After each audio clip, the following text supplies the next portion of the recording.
Just going to give that a minute to start.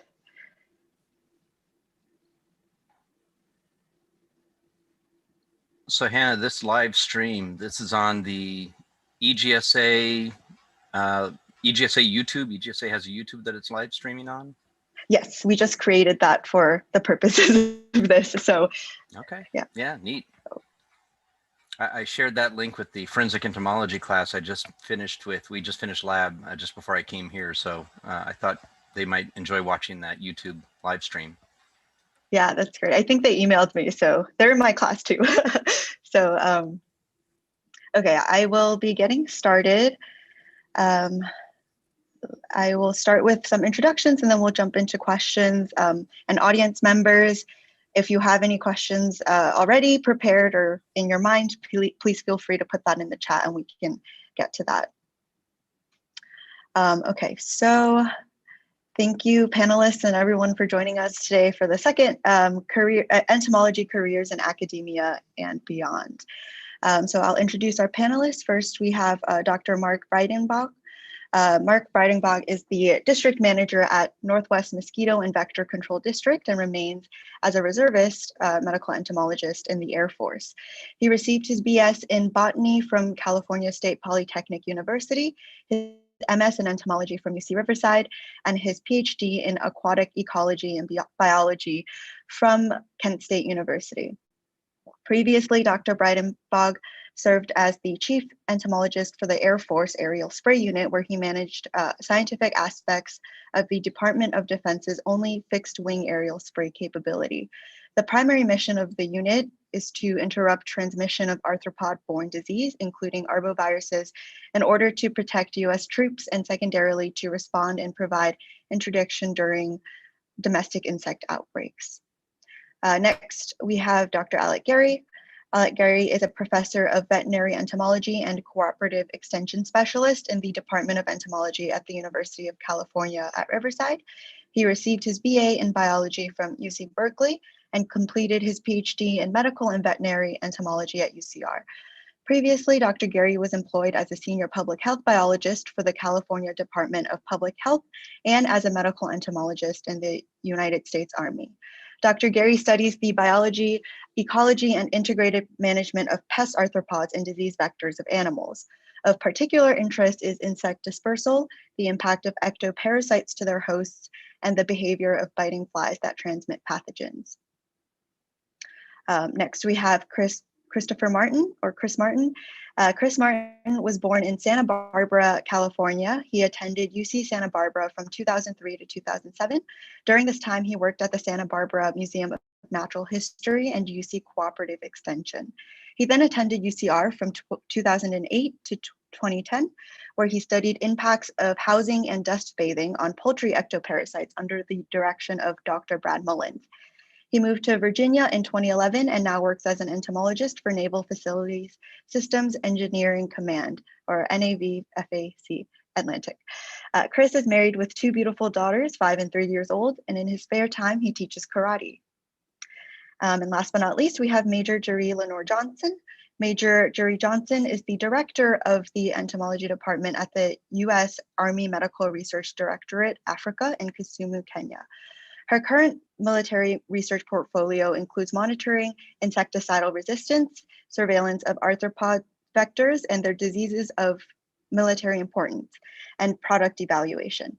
Major Johnson hails from Gary, Indiana, and has academic degrees in animal science from Prairie View A&M University, animal health and disease from the University of Rhode Island, aquatic and medical entomology from Michigan State University, and as a board certified entomologist in medical and veterinary entomology. And she's actually joining us from Kenya. It's very late over there right now, so thank you. Hi, everyone. Okay, so we'll start with just a quick introduction for yourselves, and could you just tell us how you arrived at your current position? You can start with Mark. Thanks. So I guess I want to make it known to the participants that I think I was more like your typical academic California student. I had never considered a military career, military career.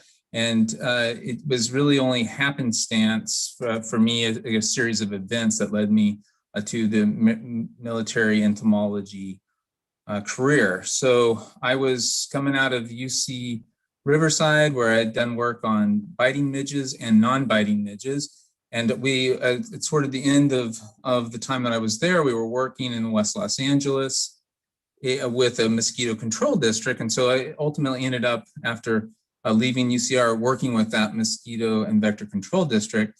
But I quickly realized that at that time in Southern California in 1999, man, I know that sounds like a long time ago for probably all you youngsters, but we really had one mosquito there. It was Culex tarsalis, and we were concerned about St. Louis encephalitis. And it was hard to picture myself fighting this one mosquito for the next 30 years. Now, fast forward to today, I come back to California vector control, and we now have West Nile virus, and it's endemic here. We have an invasive mosquito, Aedes aegypti, which can really vector some potentially serious diseases in Southern California. So the landscape's changed. But before that, I had lunch at the American Mosquito Control Association meeting with these Navy entomologists. And when I started hearing about their careers and all the places they'd been, as a young person in my late 20s, it sounded pretty exciting. And so ultimately I was sort of lured into that as an adventurous type. And I'll just wrap up this first round of questions by saying, I have no regrets. It allowed me to go to about 10 different countries. I'm currently an international health specialist for the Air Force. And so if you're interested in that type of excitement, it definitely worked out for me. It might not work out for everyone, but I'll just stop there for this first round of questions. Thank you. Major Johnson.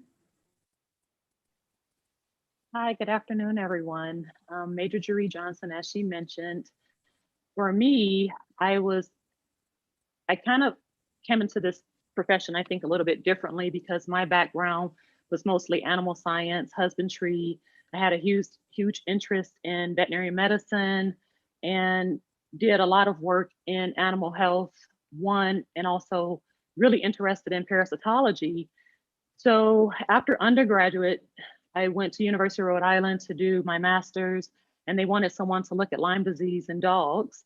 And during that time, I had this new profound love and profession, I guess, for ticks. I've always enjoyed ectoparasites. And so I had the opportunity to research Lyme disease. And during the summer, for the 2 years that I was there, they also needed someone to conduct West Nile virus, as was mentioned, surveillance in Rhode Island. This was back in 2000. It had just come to the East Coast. And so I had the introduction and the opportunity for 2 summers to do a lot of mosquito surveillance, learn the taxonomy, really enjoyed it, graduated from there, returned to Indiana because I had to care for my grandmother who was undergoing cancer remission. And I started working for Clark Mosquito Control. And during that time, I had the opportunity to help develop Natural, which is one of the products that's on the market now. So I spent a lot of time in Schaumburg, a lot of time in Kissimmee, Florida. I learned some of the aerial spray efforts working with Mike and Bill and some of the other folks, and the spinners. That was one of my first time watching the aircraft come over, and we jump into the vehicles and we come out and catch the pellets. And so that also then further opened up my interest to medical entomology. And while working at Clark, they suggested, hey, you should go back to school and get your PhD in medical entomology. And so Michigan State University popped up. I came and I interviewed with Ned Walker, ended up working with Rich Merritt, really transitioned from ticks over to medical entomology and aquatic entomology. And at that time, I was the president for the graduate and undergraduate entomology student society. And Rich, at the time, he was the department chair, he said, hey, I need you to gather all of the students because the Army wants to come and talk to you about a job and they're going to give you pizza. And so, as a graduate student, we're like, hey, we want free food. So I gathered all the students. And at that time, she was Major Blow. And she came, she had gotten her PhD from MSU and talked to all the graduate students. And we were just amazed because for me, I didn't grow up in a military family, and I didn't know that this opportunity existed. I only knew of the military being from the gunfighting war standpoint, but not thinking about the medical role and the need for some of the ancillary positions that we have. So I kept it in the background, graduated, went back to working for Clark Mosquito Control. And literally while I was running some efficacy studies, and now Lieutenant Colonel Blow walks in and she's looking at some of the products that we're doing. And I'm like, okay, this must be some type of sign. And at that point, I decided to take a stab at it. I submitted my application and did the interview. And this was in 2008. I started OBC in 2009. And here I am 12 years later, just loving it. I've had the opportunity to be stationed in Japan, Korea, now here in Kenya, and also in the US. And so kind of like what Mark had mentioned, there's zero regrets. I love to travel. And for me, the military also gives you the opportunity to not only specialize in one or two arthropods, you get to specialize in everything. And we also have to deal with other pests, vertebrate pests, rodents and birds and things of that nature. And so having the other background in animal science, this opportunity just really, I think, was carved out for me.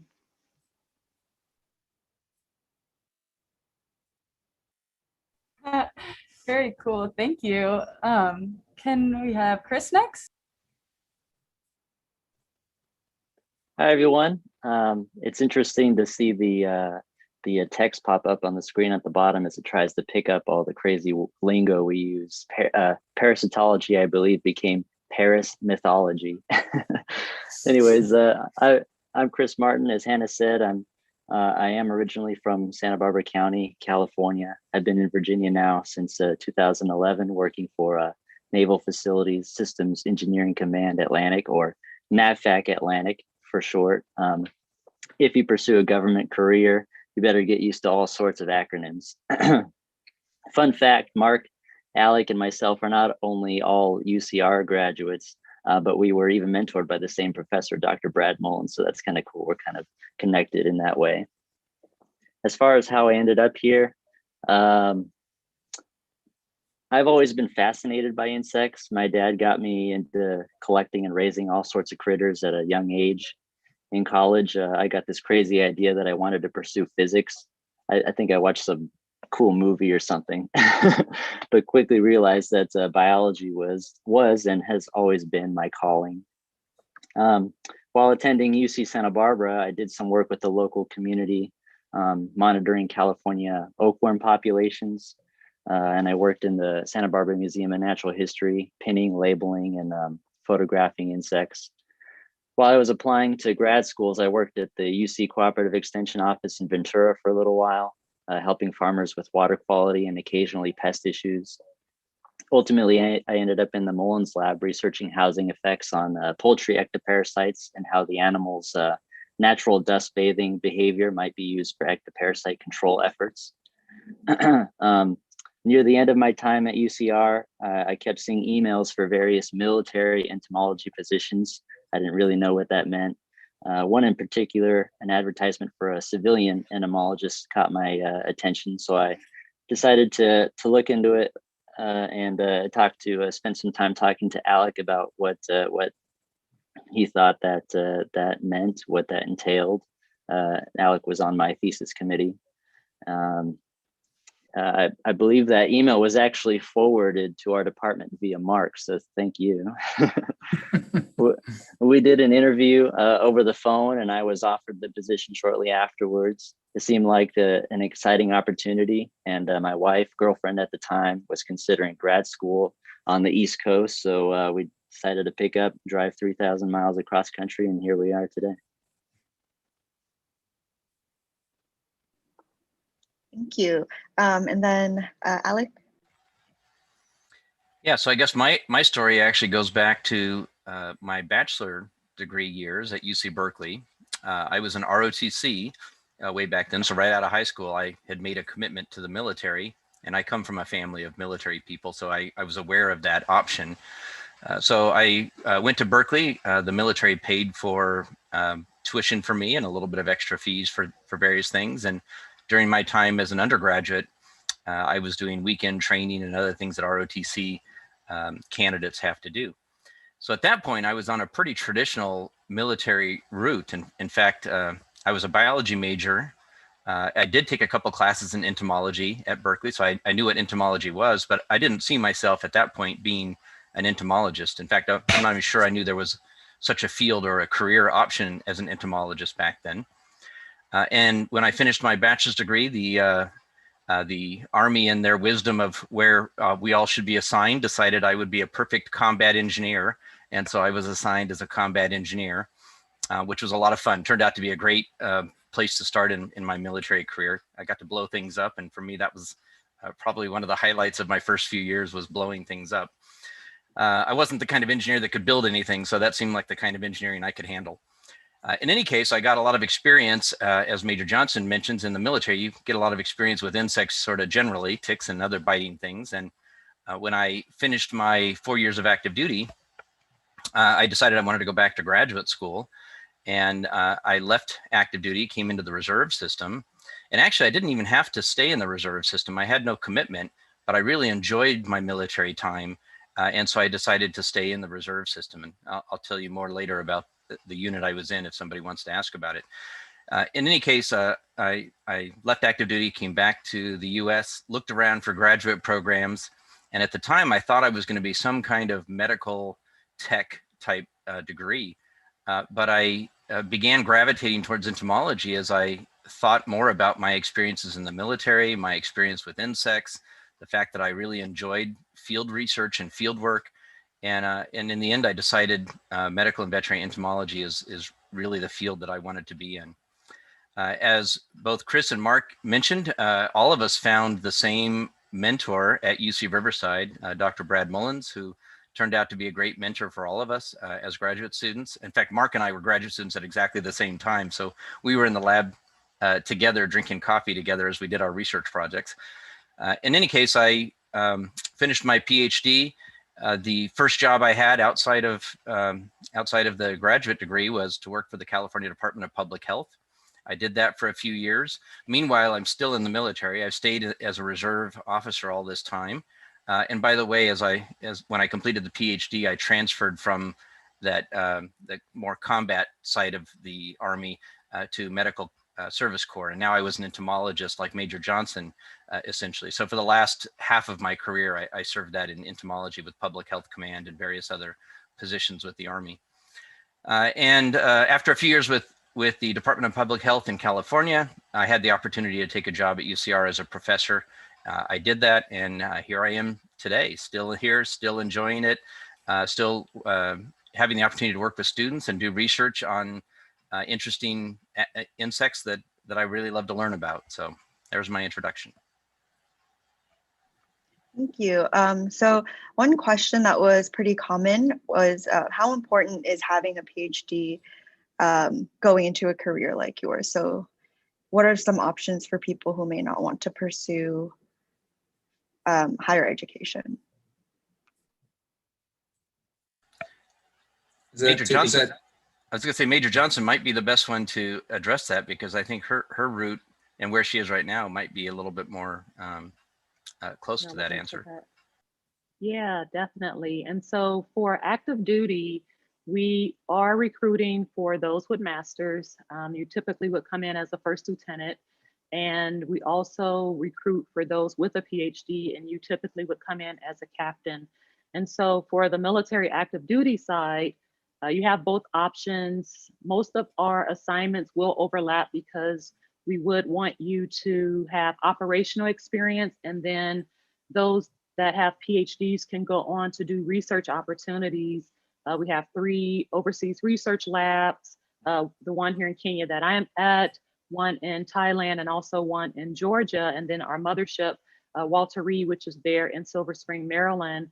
And in some of the other positions, as mentioned, Public Health Command or Public Health Center, those are some of our other opportunities where you would either have a role in consulting, as an entomologist, helping the installation with their pest management plans. And so it's a broad opportunity. Again, if you enjoy traveling, if you enjoy having to be the subject matter expert in a variety of things related to pest management, the military is definitely a great segue. As mentioned earlier, there is a commitment starting out, especially for active duty. You would have to do at minimum 3 years active duty, and then you would go into the reserve for the last 7, or you can complete your all 8. And then once if you decided to exit the military, you would not have a commitment after that. And so it is life-changing, I would say, again, especially if you really enjoy traveling. And the other thing you have to think about for the military, we are scientists and we are entomologists, but we also have Army responsibilities that require us to be an Army officer. It requires us to do field exercises, and that would be something I would suggest if someone is thinking about a career in the military, they think about some of the other things outside of just being an entomologist, if that answered the question. Yes, thank you. And if anyone else has anything more to contribute, please feel free. I can just add that, at least for my position, a civilian position, our local office, in my department, there are 5 of us and only one of us has a PhD. It's not a requirement. You know, Yeah, I'll just piggyback on that and say that absolutely, if you're at the master's degree level and that's as far as you want to go, coming into the military is a great way to reassess. I think all of the services have an opportunity for you to apply to continue what they call duty under instruction, and some measure of where you could get your next series of education paid for by the U.S. government. And just like anything else, I think the group mentality is the master's degree is the key position to get, and then the PhD really is whether or not where you see your career going. If it does help you get into some different niches, I suppose. Thank you. Those were all great answers. So Jessica Macaro asks, what specific skills from your degrees have helped you the most in your roles and or throughout your careers?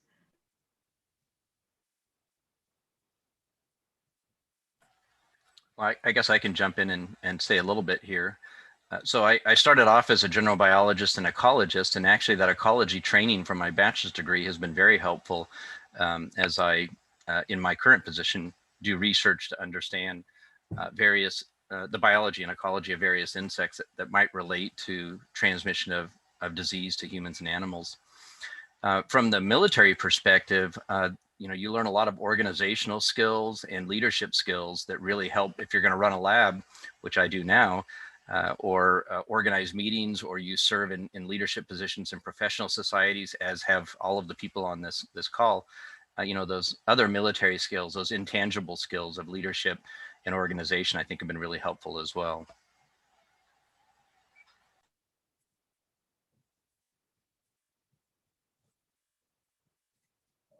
I just say that I think if the program is the same at UCR, and with Alec as a professor there, it's got to have gotten even better than when I was there, of course.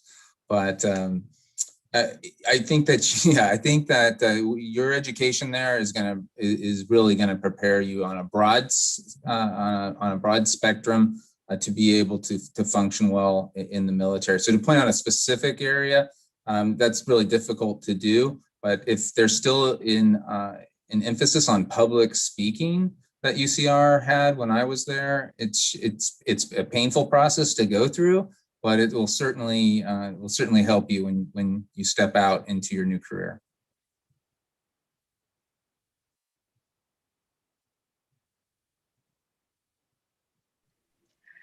I'll jump in. Also, I would say other tangible skills that I felt helped me is having those opportunities to participate and do internships, not only my research focus, but as I mentioned when I was in Rhode Island working for the Department of Environmental Management over the summer. That was an additional skill set that I wanted to acquire. And coming into the military, especially if you come in right out of school, you may or may not always have all of the hands-on experiences. And so try to get as many of the hands-on experiences that you can, especially while you're working on your graduate education or undergraduate education. And that will benefit greatly, and really understanding the whole system of entomology. What I found with even some of my colleagues and just in the military, and when I compare to some of the civilian sectors, and as medical entomologists, we deal with all the latest and greatest disease threats.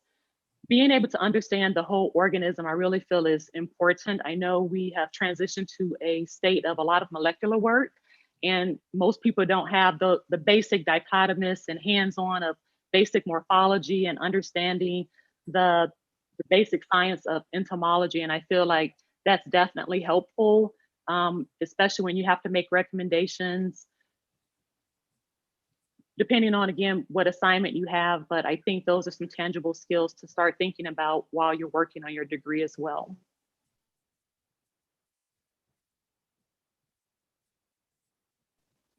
Yeah, I might add that, I mean, certainly communication skills are important. I've been in plenty of situations where I have to communicate to the installation's commanding officer the pest problems and the fixes, and that can be not threatening, but just a scary situation. So communication skills, computer skills.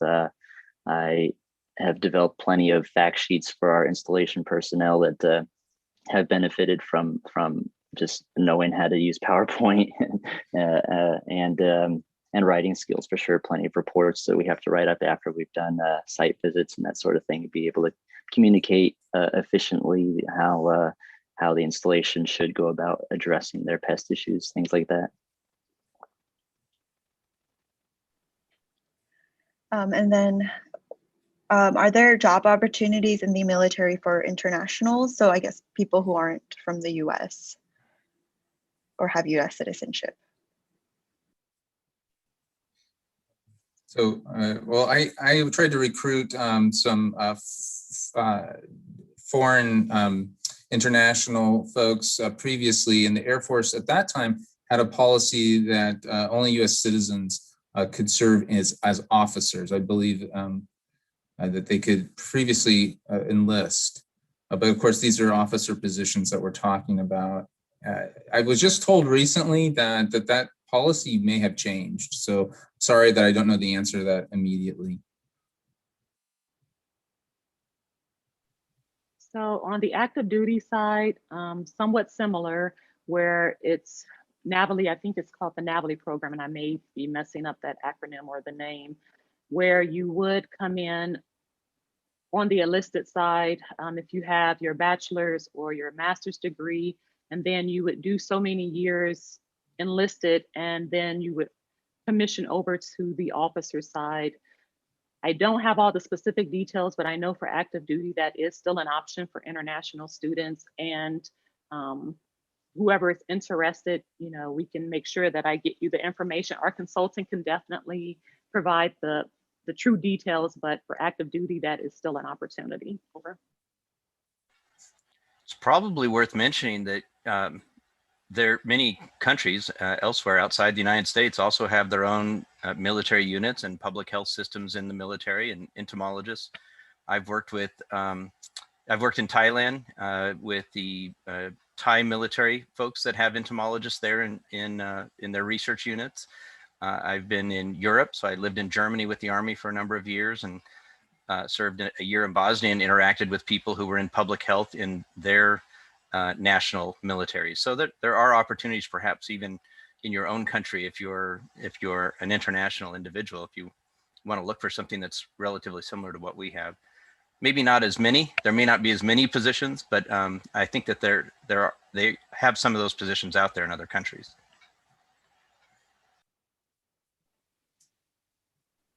I can definitely concur with that, especially being stationed in Japan and Korea and even here we do have counterparts that are entomologists. Over.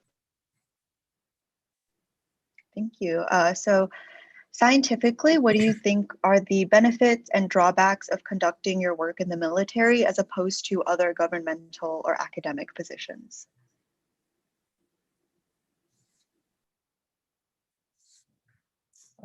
Okay, so and every job's different. My position with the Air Force was a full-time reserve. It's just a little bit confusing. So I was a civilian employee, a full-time civilian employee who had to be a reservist in order to have that position. So that's very different than an active duty role that Major Johnson had, except that I was still wearing the uniform every day. But as far as like the differences, when you talk about other governmental institutions that are employing entomologists, I'm thinking of the U.S. Department of Agriculture, I'm thinking for the Centers of Disease Control, and maybe U.S. Geological Service, U.S. Fish and Wildlife, all of those employ entomologists. In almost all of those cases, you're not going to be asked to move unless you want to promote. Whereas in active duty, you are going to be moving, and most likely you're going to be moving in every 3 years. My position in Youngstown, Ohio, was much like the other civilian entities. I could stay there as long as I wanted to, and unfortunately, I recently promoted out of that position as well. So if I wanted to promote, I finally had to leave that organization, but I was there for 20 years. And so the benefit for that, of course, is that I could maintain my own scientific program. I wasn't having to jump in, find new money, and try to publish, complete experiments and then publish them within a certain time period, right? So I think that's probably from my perspective, it's one of the major differences.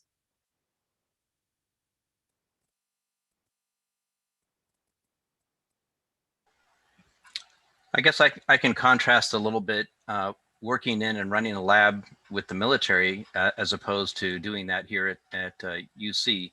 So as a military reservist with Public Health Command, I was assigned as an entomologist to work in a lab, in a research lab, but also in an extension and public information lab. That's actually what we did more than anything else, I think. But we did have a research lab as well. And of course, at the university, I run a research lab. Some of the differences are that in the university side, I have to publish, I have to find grant money, so I have to write proposals. So I spend a lot of time doing what I would consider administrative things to try to fund the research that I'm interested in doing. On the military side, I didn't have to do that. That funding came because it was clear to the funding agency, the military, that what we were doing in public health was very important at the Public Health Command. And so the request for funding was considerably different. The priorities in the military are driven by the needs of the military. So you may not have as much control over what you want to work on, but I will tell you it's still quite varied and it's very interesting. And anything, if you're a medical entomologist, you're going to work on something that is interesting to you or develop information on things that are interesting to you and they're going to protect soldiers and protect family members of soldiers. So I think that was probably the biggest difference for me, is that in the military side, and I was a reservist, not active duty doing this, but so I didn't do it full time. But in the military side, the work that I was doing had a direct impact on the lives of soldiers and on their families. And I didn't have to seek funding or publish a certain amount in order to be successful. I was successful if people were protected. On the university side, we do have to seek funding. We have to write publications, but we have a little bit more flexibility maybe in what we want to work on. So to me, those are the two differences.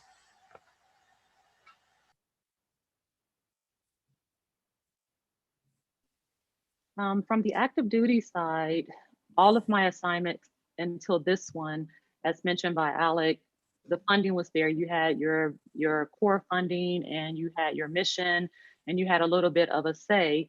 For our overseas laboratories and our research labs, we actually are similar to academic, where we have to write proposals. We have different funding agencies that support the different research efforts that not only we want to do, but as mentioned, it is in line with what we call the geographic combatant commanders for different regions and what they feel their priorities are.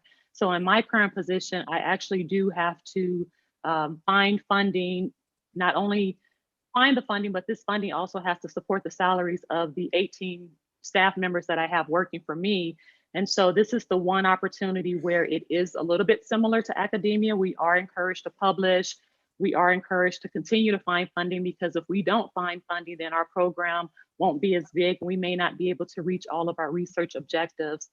But generally, as mentioned, you do have to realize that, as I mentioned earlier, you are an entomologist, but there will be those other military duties that you'll be expected to have, and having to move all of the time. And so you're going to have a new boss every 2 to 3 years. You're going to have new coworkers every 2 to 3 years. And so the stability is definitely not the same as if you were in a more civilian permanent position. Over.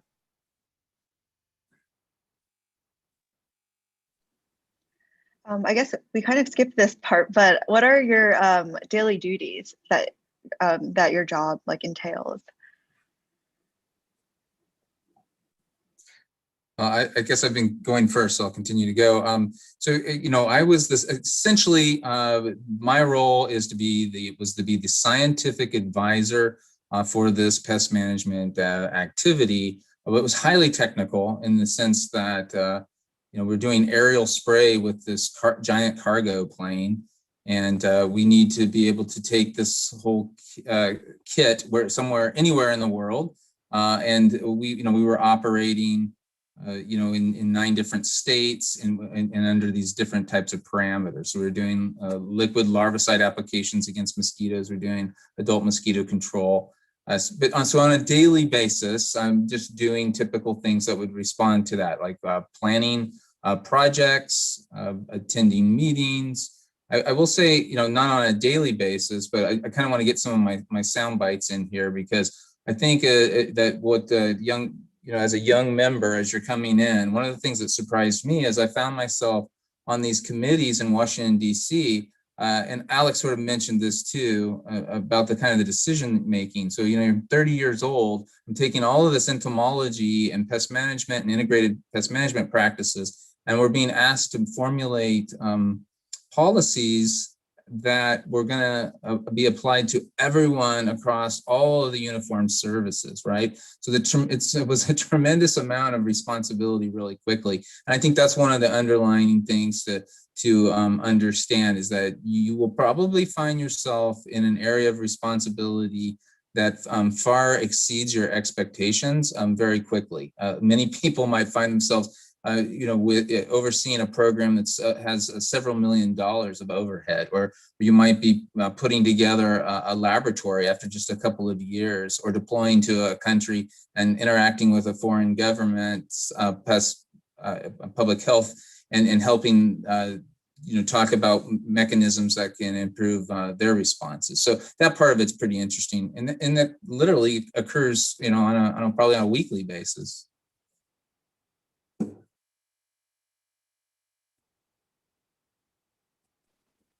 I'll go if that's okay. My title is entomologist, but my role is pest management consultant. The department that I work in, we're called applied biology, and we have oversight of the Navy and Marine Corps installation pest management programs. And our responsibilities include everything from providing pest management training, writing integrated pest management plans, reviewing pesticides, contracts that deal with pesticides to some degree, licenses, reports, and conducting on-site consultations. I do spend a lot of time in the office consulting with my installation point of contacts via email and phone discussion, working on reports, putting together training materials. But when we do travel, we're usually out at least 1 week every month or every 2 months. I'm the primary pest management consultant for Navy bases in Texas, North Carolina, Virginia, the Bahamas, Spain, and Poland.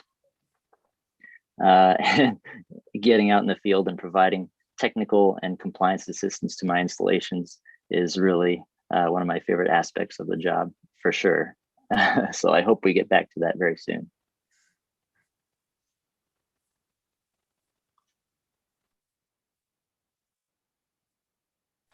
All right, I'll jump in. Oh, sorry. Did you want to go, Alec? No, go for it. Okay. So here in Kenya, as I mentioned, this is a research institution. And so I probably 70% of my time I'm managing. I have, as I mentioned, a staff of 18, and we do everything from surveillance throughout Kenya. We also do pathogen testing. Right now, we're trying to stand up insecticide resistance, not only from a molecular standpoint, but also from just a community standpoint as well, looking at it through co-infections and transmission studies. And then we also are asked to do product evaluations, and that could be from a university that have a particular product that they want us to test in our particular country, or that can also be from a company that also have a type of personal device that they would want us to test in our particular country. And so our portfolio, as mentioned earlier, is really big. We try to squeeze in a lot in our one country, and some of the funders that we owe information to, they have asked us to expand and go into other countries, for example, Uganda or Tanzania. And so the future, at least for this program, is to bridge and go to some of the other countries in Africa, mainly because we want to track and test the different vectors, if you will, of military importance. And here, as most people are aware, malaria is very big here, but we're also starting to see chikungunya, dengue outbreaks are happening. We've had, when you want to transition over to the One Health and the animal side, we're starting to see Rift Valley fever outbreaks. And so the entire daily duties change. Is also mentioned a lot of meetings, making sure that the program's budget is balanced every year, making sure that whatever I think the program's direction needs to go in is in alignment with the geographic combatant commander and also the rare commander. And so it's a little bit of everything, but as I mentioned, this particular position feels more like academia. Over. Yeah, so probably what you students should be getting out of this is that there isn't a monolithic position. There's not one position in entomology where we can say, you know, that's what the position's going to be like. All of us have been in different positions and had different experiences. You know, I could probably tell you what, as a combat engineer, I could describe the job as a combat engineer officer to you, and it wouldn't matter which position or which unit that I worked for. But as an entomologist, that's not the case. Wherever you work, your responsibilities and expectations would be different. Depending on when you do it, you know, in year 2000 versus the year 2020, your expectations and responsibilities will be different. And actually, that's one of the things that makes it so fun in entomology, is that it really is a field, I think, that changes as the military needs it to change. And so you're always kind of on the forefront of understanding the things that are important to the military, the disease conditions that insects are responsible for transmitting, other pest issues. Some entomologists are working on environmental sustainability and you know, invasive species issues. So I mean, there's all kinds of issues, and it really depends on where you end up in the military. And again, that's part of the fun of it. You, as Major Johnson mentions, you know, you're going to move around. If you're on active duty, at least move around to different positions, and you'll probably experience a number of these really fun and interesting opportunities. So we have a question specifically for Major Johnson. So I guess when you're on active duty, how much traveling is typically involved, and can you bring your family to those locations? All right, there we go. Take myself off of mute. So for active duty, we typically will PCS, what is called a permanent change of station. And you will be at one location anywhere from 18 months to 3 years. So for example, when I was stationed in Japan, I was there for 3 years, Korea for 2 years. Here, shy of 2 years, I'll be leaving right at about 22 months. And then in the US, those assignments are typically every 3 years.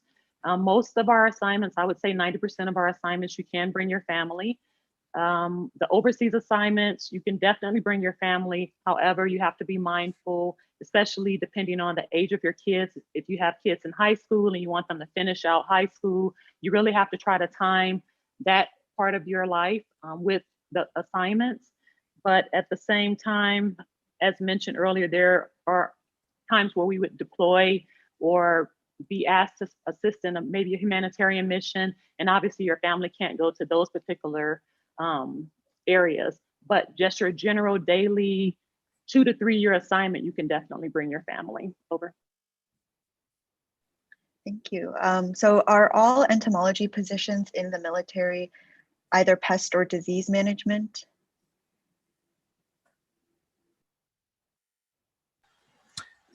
So no, the answer is that there are a lot of there's a lot of variety to those positions. I mentioned earlier that there are a number of people, particularly civilians working for the military, who work for entomology groups or facility organizations that are involved and concerned with protecting species or protecting habitat, for example. And I don't know, maybe Chris can jump in. He probably has quite a bit of experience in that area.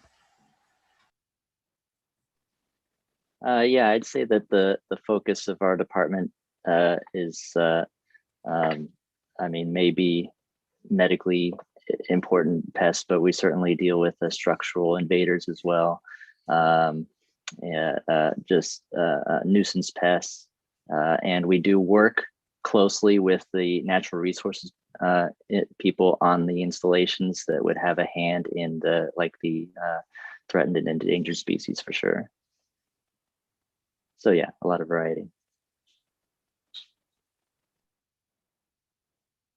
Oh, so just to clarify, does that mean that there are like positions focused on conservation in the military? Well, I think the answer is that the overall it's pest management of some kind, but you might find yourself in a role which supports those types of strategies. And so, for example, in the Air Force, we have an entomologist that normally sits as a consultant to operations on bombing ranges. I mean, this is the reality of the situation. So right now, in the past 10 years, there's been so many fires on bombing ranges, and it's all from invasive weed species. So they started to develop control measures or integrated approaches like for revegetation against invasive species of weeds. So, I mean, an entomologist is doing that.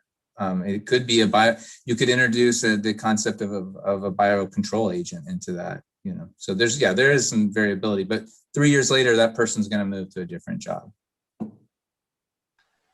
Yeah, sort of a similar thing, I think, down in San Diego, they have a checker spot butterfly, which is an endangered species. And so entomologists there who, as Mark mentioned, are primarily pest management folks, find much of their time is spent actually doing conservation of checker spot butterfly. So that would be an example. And as Mark mentioned, that's going to change. So as you move from one position to another, you're going to rotate in and out of those various responsibilities.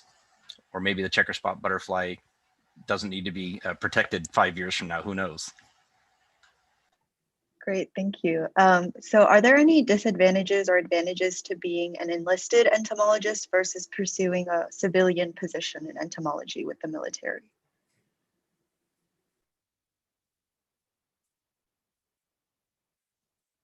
So in the Air Force, an enlisted entomologist is actually more like a PCA, like they're essentially a pest controller. They like to use the term entomologist, but that typically means that they didn't complete a specialized degree. A lot of Air Force enlisted members are educated, at associate's degree level, at a bachelor's degree level. There's no requirement with that. So essentially, if you were doing that as a reservist while you're finishing your degree, then that's not going to hurt you. Every year that you put in, whether it's enlisted or officer, eventually counts towards your military retirement, as most of us are doing this ultimately to make a living. So retirements are part of that, right? And we haven't really talked about that benefit, but the retirement for active duty, is you spend 20 years, and there's all these special cases, but in general, if you spend 20 years on active duty, when you step away from that, you would get half of your base pay for the rest of your life. As a reservist, there's a little bit of a different scenario. If you do 20 years, you're guaranteed a retirement, but you don't start receiving that typically until you're at age 60. So those are two different scenarios there. Mark, maybe you can expand on that and talk about your position, because you were both a civilian and an officer in the military, and there's a reason you had to have that officer position, right? Yeah, so it's an unusual one, and I probably wouldn't mention it too much here or worry about it because it's pretty specific. However, my position is about to come open out there in Youngstown, so I'm still there as a traditional reservist. So I am interested in us getting the right person, the right qualified person to fill that. So if anyone is at all interested, please write me directly so that I can let you know when that position posts. And so, yeah, as I left there after 20 years, I've taken my federal retirement with me. And again, I could initiate it immediately, but there's penalties for doing that. Much like all of these programs, they want you to be an older person before you start actually getting the money, or the whole mechanism breaks down. So I have that retirement, and it's waiting for me. And then I continue on as a reservist. I have 21 years as a reservist, but I'm continuing to add years. So you can go up to 28 in my current rank, or I think up to 31 in the next rank of time and grade. I think if you're not part of our program, that's all going to sound a little bit difficult to follow. I've spoken obviously over the 20 years to a lot of people interested in the military. And so if you're interested, just continue the dialogue, because it's specialized enough that it's a little bit confusing to process this type of information all at once. And so as you talk about it more and more, you go, okay, I understand what they mean by this, So please continue the dialogue if you're interested. Yeah, and I think one of the big differences between being a civilian for the military and actually being in the military, so signing up, not thinking enlisted versus officer, I'll just say, signing up for the military, is that in the military, you take that oath of office, to defend the Constitution of the United States and all that. But also it commits you to various things. So you're now committed. The military can require you to do things because you've made that, you've stated that oath. So in Mark's case, they could tell Mark, you're going to go to Europe and do such and such a mission, or you're going to fly down to South America and do this because, you have to do that for the military. That's your requirement. As a civilian, Chris, I'm not sure that you have the same requirements. You certainly don't have to move around every 3 years or anything like that. But how do you see that difference? No, I was just going to say that we still take the oath of office. We just don't have to do the push-ups and the and everything else that comes with the military requirements. Oh, so they can still direct you to go down to South America. Okay. Well, I don't know about that. But he can refuse. That's the beauty. And if you refuse, they don't throw you in jail. We have to defend the Constitution, yes.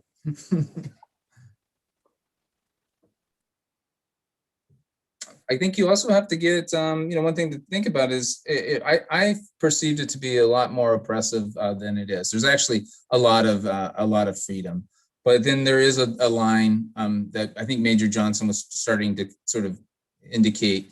There is a line where the freedom ends, and one of them might be something like I've received the flu vaccine for the last 20 years. That's actually not a choice. I'm not personally against that. But, if that's the sort of thing that you don't want the military to tell you what to do, then this isn't the job for you. Thank you. So we have a question. Are there any drawbacks for women in the military? And then I guess I'll extend that to any, underrepresented groups in the military. Well, being the only female on the panel, I'll take a stab at that.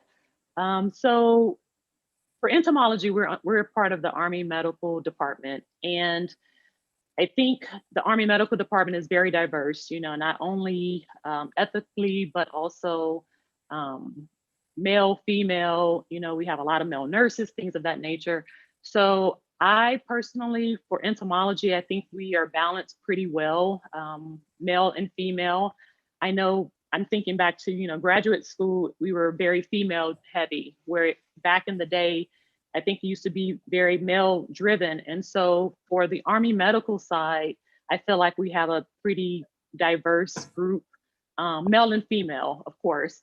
When you think about underrepresented backgrounds, for example, in the Army active duty, there's only 2 Black females, myself, and then we have another female that's actually from Kenya, and she did the program to get her dual citizenship.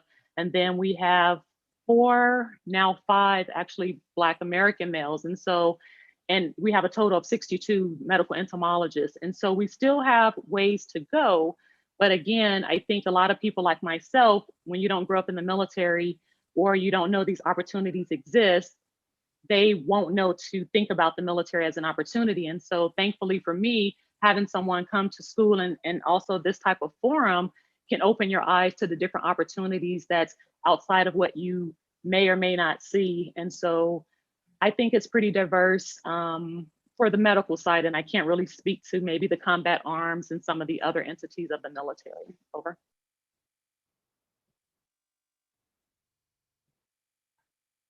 At the aerial spray flight, there's 7 of us, and we have 3 women. Unfortunately, we have no people of color at this point, but we just have a tough time recruiting in general.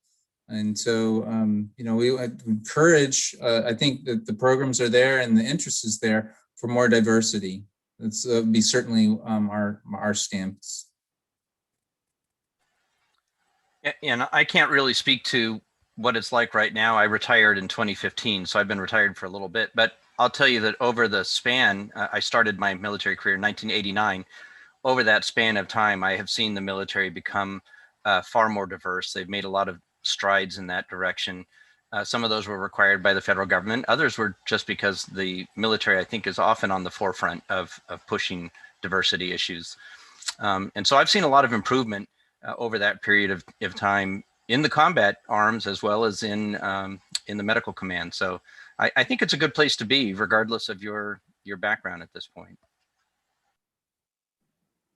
And Chris, what about on the civilian side?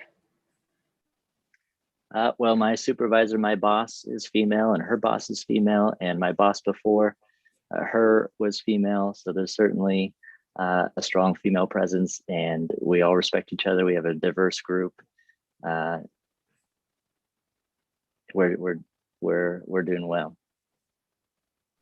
That's good. I didn't know that, so I'm glad to hear that there's been an increase in diversity.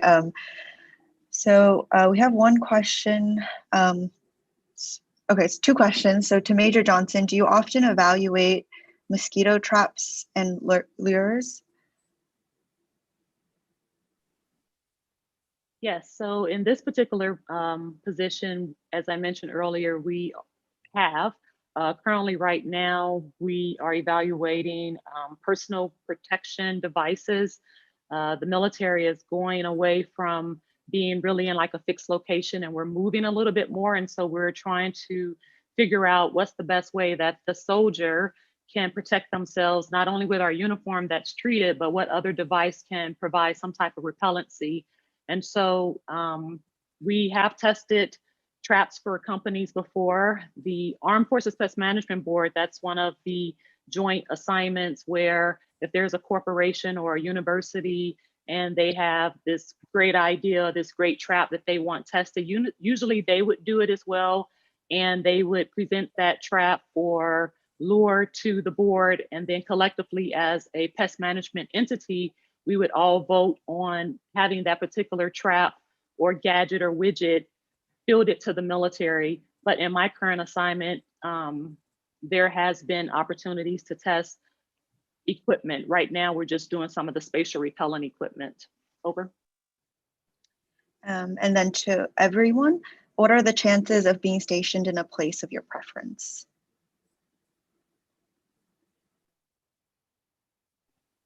So from my I was just going to quickly say, from my perspective, you're going to Youngstown, Ohio. You're not going to be stationed anywhere else. But for the Air Force active duty, you know, I think, yeah, Major Johnson's in a better position. Sorry for interrupting you. No, it's okay. So for active duty, definitely, I've been fortunate. I'm on my 5th assignment, and let me see. No, I'm actually on my 6th assignment, and all except 1, I actually was my top choice. And so far I have been lucky.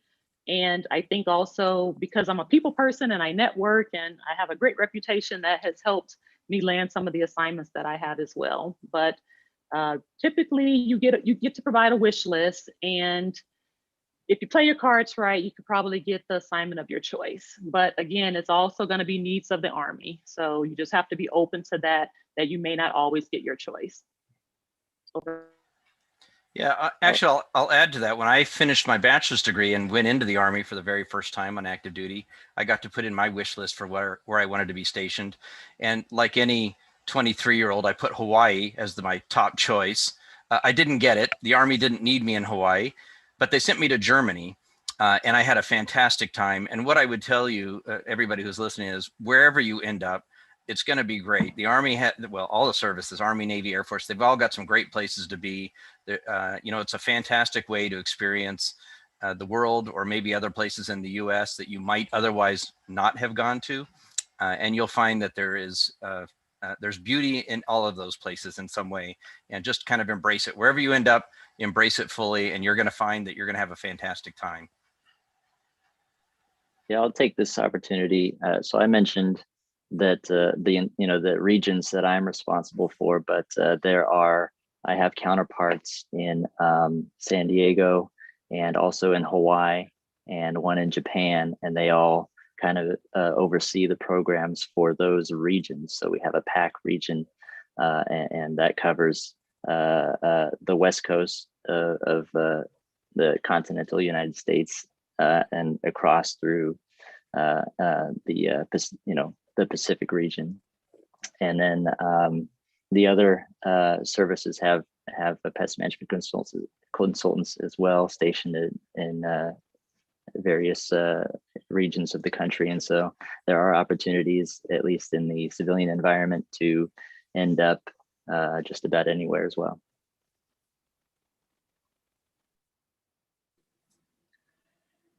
Is there any distinct difference in the roles or duties between the different branches of the military for entomologists?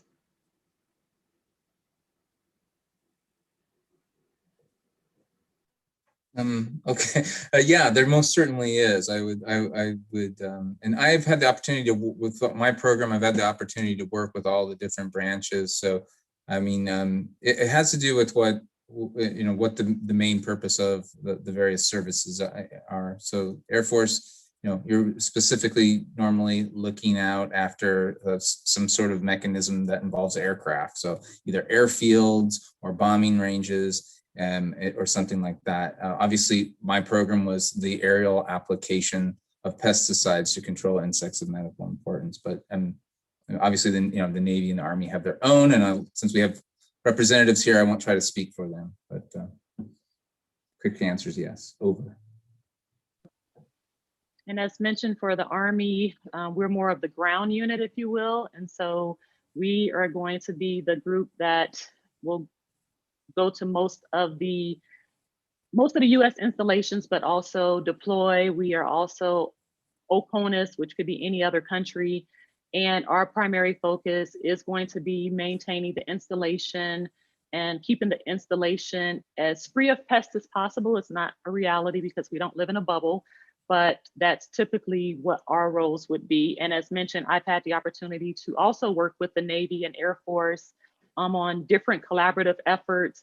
And it's always very fun to see the different lanes that we cross with each other. Wes Walker was one of my buddies when we went to Marshall Islands and dropping, bait for rodent control and trying to deal with the red crab crawling across the flight line, and, working with Ian Sutherland and Jeff Hertz on the Navy side. And so, yes, it's a lot of fun, and we all do something different, but I'll let Chris jump in for the Navy side for sure.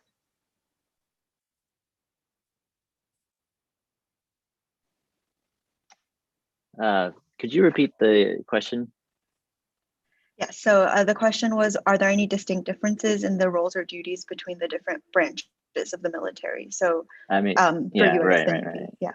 Yeah, there certainly are. I obviously only have one viewpoint as a civilian, but On the civilian side, it's not that distinct, but at least on the military side, our Navy entomologists, we have they're called preventive medicine technicians at most of our installations that work at the clinics. They are typically the ones, if the installation has a mosquito surveillance program, they are the ones that are typically responsible for managing those, but they're also doing other preventive medicine duties as well.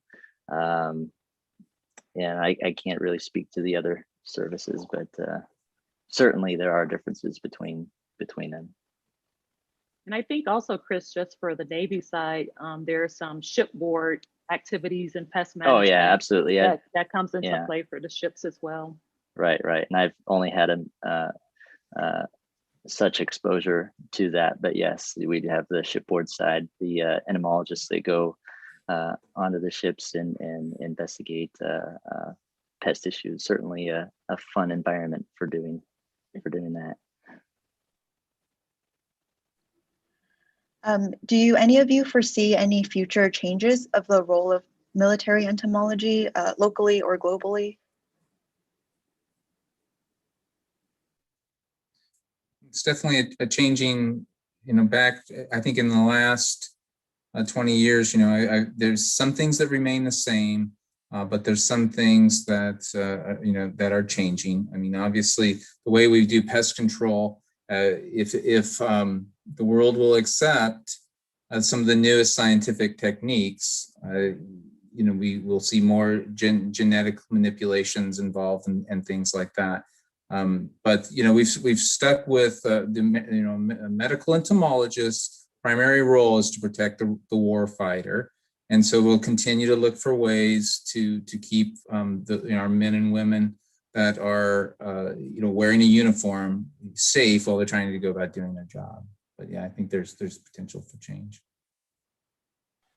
Yeah, just to piggyback on that, I think what Mark said is true. And as the world changes and we learn more about pests and we learn more about how to manage them and we improve our ability to manage them, obviously the military entomologists are going to be changing how they do that management as well. I mean, I guess even here in the US, we might change what we do in the sense that we now have some invasive mosquito species here in the US. Mark mentioned Aedes aegypti earlier in Southern California. We have to respond to that differently. So now if you're in a Southern California installation, you have a pest you didn't have before. So that might result in some changes in the future. So we're going to change. All the entomologists are going to change along with the world and along with the needs of the military.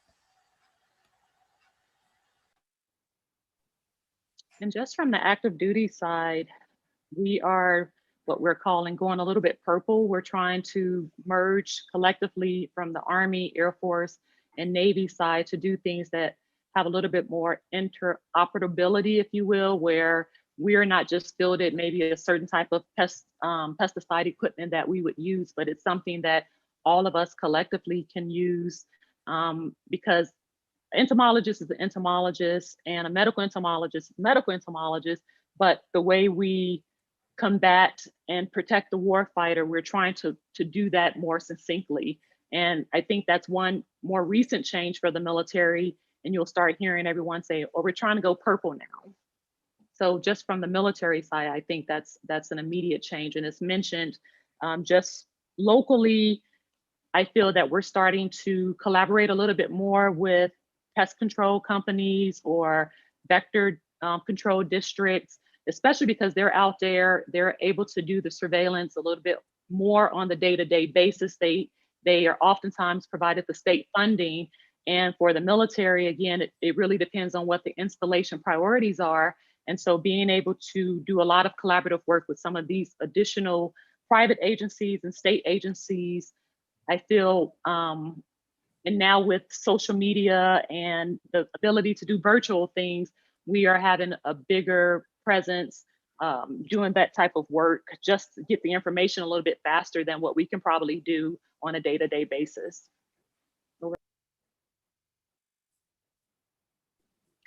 So Mark, you mentioned before that you might be hiring, or not you, but the military might be hiring someone to take over your position, your previous position, so, or your current position. But what like skill set would you look for in someone you would want to hire for that job? Yeah, I think that's a great question, and so just to reiterate, because it's a bit confusing. So there's a full-time position available at Youngstown. It would start at if you're familiar with the federal pay scales, it starts at a GS 11 and goes to a GS 13. So that's pretty significant.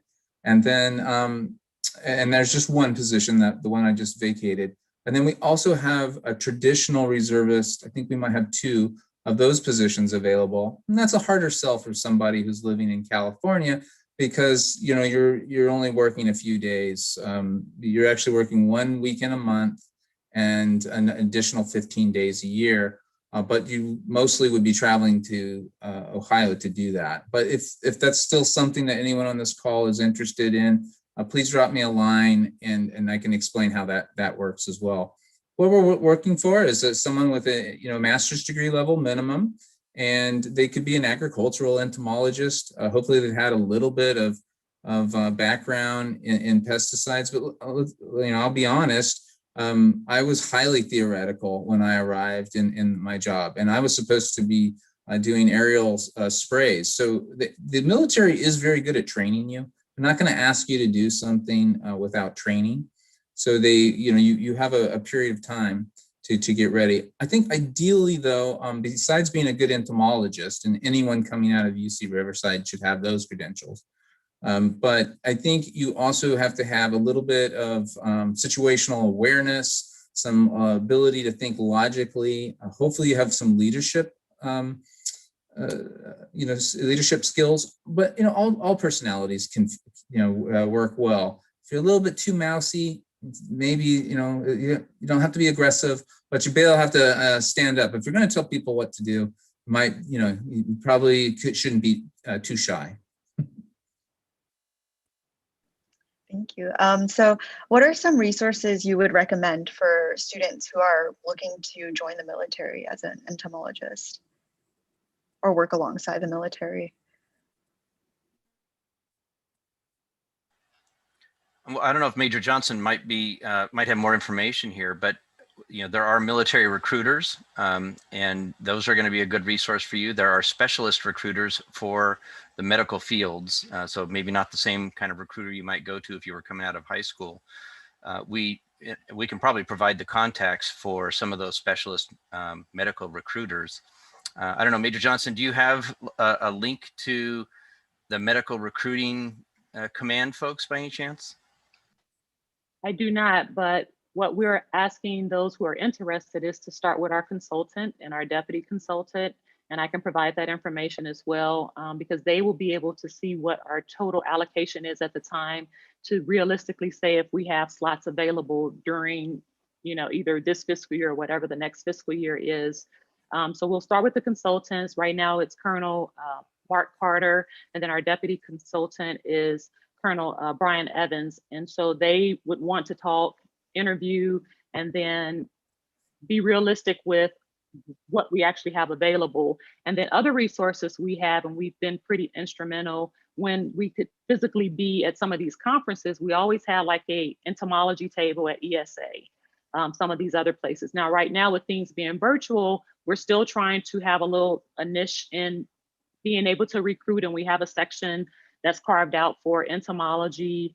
I think we're trying to move a little bit more towards social media and start a Facebook page and get into Twitter and some of these other avenues. But typically we would start for active duty with our two consultants, and they would then refer you to a Army medical recruiter as mentioned. Over.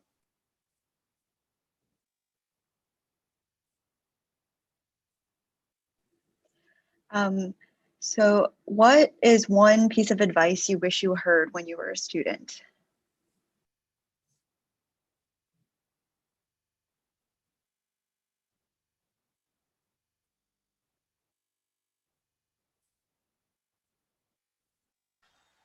Well, okay, so I'm going way back here to when I was a bachelor's student as opposed to a PhD student. I'll start there. and putting this in the context of the military. Although I was in ROTC and I knew I was committed to the military, I wasn't mentally committed to the military at that point. I was still sort of thinking about other jobs and other opportunities. And I remember as I got close to the end of my 4 years, I felt pretty stressed about what I was going to do after that. I wasn't really sure what that job was like, and I thought maybe I wanted to go to graduate school. And a piece of advice actually that I did hear that was very helpful was the senior ROTC officer who was there told me not to worry about it too much. It's all going to work out. Everything's going to be fine. You're going to enjoy the experience. And you can always make a change later. So, I think for any of the students who are kind of, and I suspect there are a lot of you who are at the end of your bachelor's time and you're in this call because you're thinking, I don't know what I want to do next year. Whatever you end up doing, it's going to be fine. You're going to make a choice that makes sense for you. And once you've made that choice, whether it's to join the military or not join the military or be a civilian working for the military, whatever it is, just jump 100% into that choice and make the most of that choice, whatever the choice is. Don't look back, just look forward. That sounds like really good advice. I was trying to think of a specific thing. I guess I would say network, and that's easier to say once you're in the field because you have reasons to reach out to somebody. Once I had got the job as a military entomologist, it was easy for me to write an email to Major Johnson and say, hey, well, I've got this program. How do we work it together? We have a reason for a dialogue. When you're a student, sometimes it's a little more difficult. But honestly, people love to hear, I think professionals love to hear from young people that are coming into their field. So if you write to these established folks in your area of discipline and they don't write back to you, that's bad on them, honestly. So just keep doing it and reaching out to folks because you never know where those conversations are going to. And they'll say, oh, I don't know, I have nothing for you here at this agency, but I just had this discussion with a colleague who's looking for someone who's got your skill set, and that's just how life works. So it's very similar to what Alec is saying. Just keep pushing forward and looking for ways to achieve your goals and dreams. And they change over time sometimes, but just keep the focus on.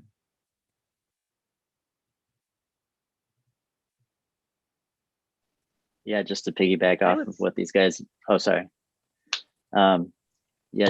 piggyback off of what these guys have already said, just being open-minded and, living in California for 25 years, I never thought I'd up and move to Virginia on the other side of the country, but I saw the opportunity and, again, I just kept an open mind and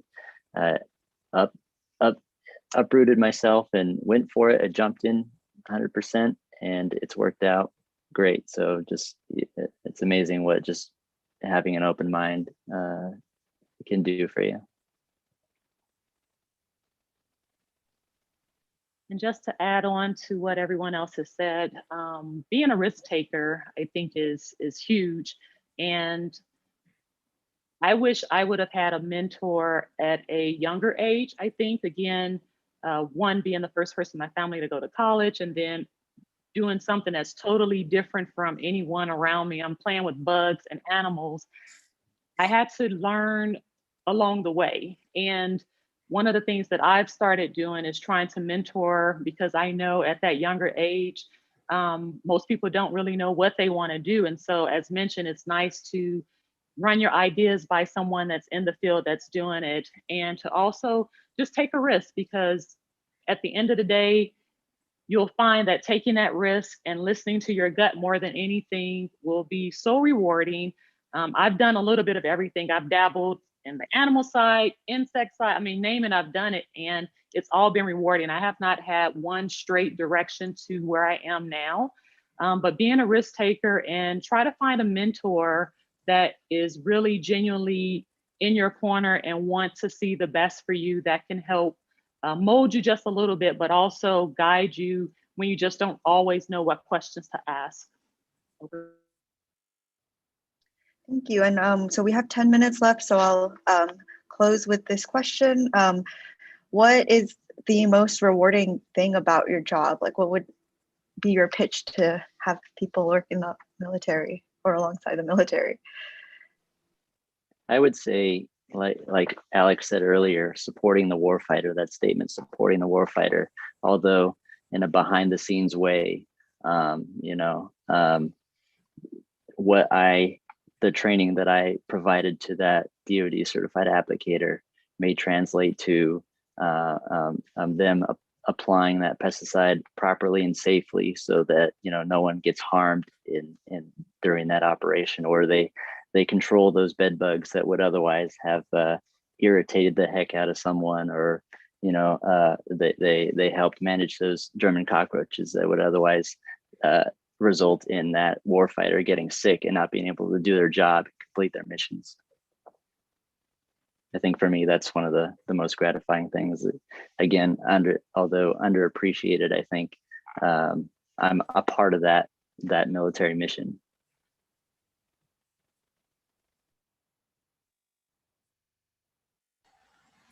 I guess for me, I would say travel. I mean, after 26 years of service from the time that I started till the time that I retired in 2015, I've traveled over much of the world, everywhere in Europe, much of Asia.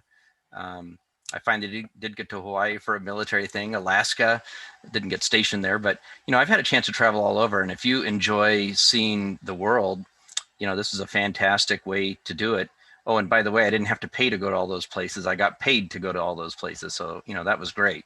So that was been probably one of the most enjoyable aspects of the military service for me. And frankly, one of the reasons I stayed in all those years after my original military commitment was over after the first 4 years. So I stayed in for 22 years because I liked it. I'm changing my answer to travel, by the way.